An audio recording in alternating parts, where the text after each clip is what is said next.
Team Trump runs out of road in NAFTA talks. President Donald Trump is running out of time to deliver a revamp of the North American Free Trade Agreement, NAFTA, he promised for this year, and people involved in the talks say the crunch is largely of his administration's own making. Negotiators, industry lobbyists, trade experts, and lawmakers briefed on the talks described how precious months passed before the U.S. team presented its proposals and how the talks stalled because the demands far exceeded what Canada and Mexico had expected, and Washington signaled no readiness to compromise. In the end, an unusually tight timetable allowed little space to bridge differences on the core issues, such as U.S. and regional content requirements for the auto industry. Talks started last August with a goal to conclude in just 4 months, but as a May 17 notification deadline to allow the current Republican-led U.S. Congress to approve a new agreement before year-end passed, U.S. Trade Representative Robert Lighthizer warned a deal was nowhere near close. Time pressure shifts up. Until a few weeks ago, Lighthizer thought Mexico faced the biggest time pressure to wrap up the talks before its July 1 presidential elections, a Mexican source close to the talks told Reuters. In early May, however, Mexican Economy Minister Ildefonso Guajardo told Lighthizer in Washington that he would be able to negotiate a NAFTA agreement up until the December 1 transition to a new government, even if an opposition candidate won. Suddenly, it was the United States running against the looming congressional deadline, the Mexican source said. The Trump administration's negotiating goals submitted to Congress in July 2017 talked of shrinking trade deficits with Mexico and Canada and boosting U.S. auto production. In contrast, the U.S. neighbors saw the talks more as a modernization exercise, proposing, for example, chapters on digital trade that did not exist when NAFTA took effect in 1994. Broadly, both were fine with the status quo. So when it took Washington 2 months to present specific demands, the delay played into their hands. How can you launch talks to update a treaty and then make everyone wait months before you explain what you want? Asked one Canadian official briefed on the talks. Lighthizer's office said he was clear all along about aiming to rebalance NAFTA trade in U.S. favor. The United States has been very clear and specific from the start about what we hope to see in a new NAFTA and has worked at an unprecedented pace to negotiate a better deal for America, the office's spokesman said.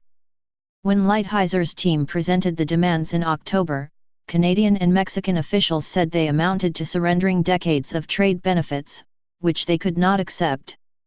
U.S. business groups labeled those demands poison pills that threatened to derail the talks and prompt Trump to quit the pact.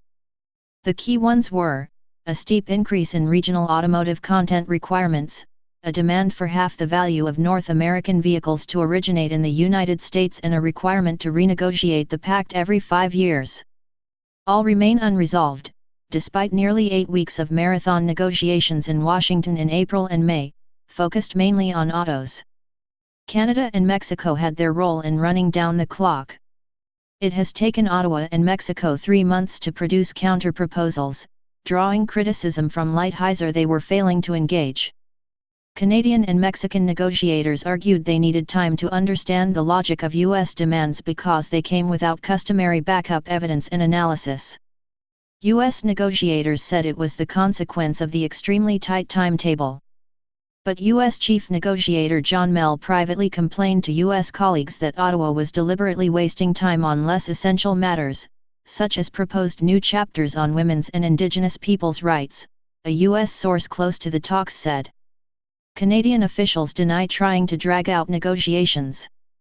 Speaking at a business event early this year, Canada's veteran chief negotiator, Steve Verheuvel, described the talks as the most unusual negotiation he had ever been involved in, because of Washington's winner-takes-all approach. They are looking to strengthen the U.S. and by doing that weaken Canada and Mexico. Which Lighthizer? Trump's threats to quit NAFTA and Washington's uncompromising stance made some involved in the talks wonder whether its goal was to blow up the pact or improve it. My boss thinks 40% of Lighthizer wants a deal, 60% doesn't, and you see both Lighthizers, sometimes in the same conversation, one NAFTA diplomat told Reuters. Lighthizer frequently told reporters and lawmakers that he was negotiating for an audience of one, and it was ultimately Trump's call whether to accept or reject a deal. Talks seemed to gain some momentum in early April, when U.S. negotiators toned down their automotive demands, cutting the proposed regional content threshold by 10 percentage points to 75%, but with a $16 minimum wage component for 40% of autos. Mexico responded with 70% and 20%, respectively, though Guajardo on Friday still put chances of a deal before July 1 at about 40%. However, with Washington waging trade battles on other fronts, it has been hard to sustain that momentum. For example, when the United States threatened to hit Chinese imports with tariffs because of intellectual property concerns and talks reached a critical phase in late April, a trade mission to Beijing took Lighthizer away from NAFTA for a week. And last week, his office launched a national security investigation that could lead to tariffs on vehicle and auto parts imports from North America, Europe, and Asia. Canadian Prime Minister Justin Trudeau told Reuters on Thursday the move was intended to pressure Canada and Mexico in the NAFTA talks. Whether they will yield to that pressure is another matter, and in the meantime the probe could end tying up Lighthizer's stretched resources. Even with a deal on autos, it could take time to work out other issues, such as intellectual property safeguards for drug makers, said former U.S. trade negotiator Wendy Cutler. Sometimes there's just not enough time to come up with creative solutions. Additional reporting by Anthony Esposito and Dave Graham, writing by David Lauder, editing by David Chance and Tom Asianowski.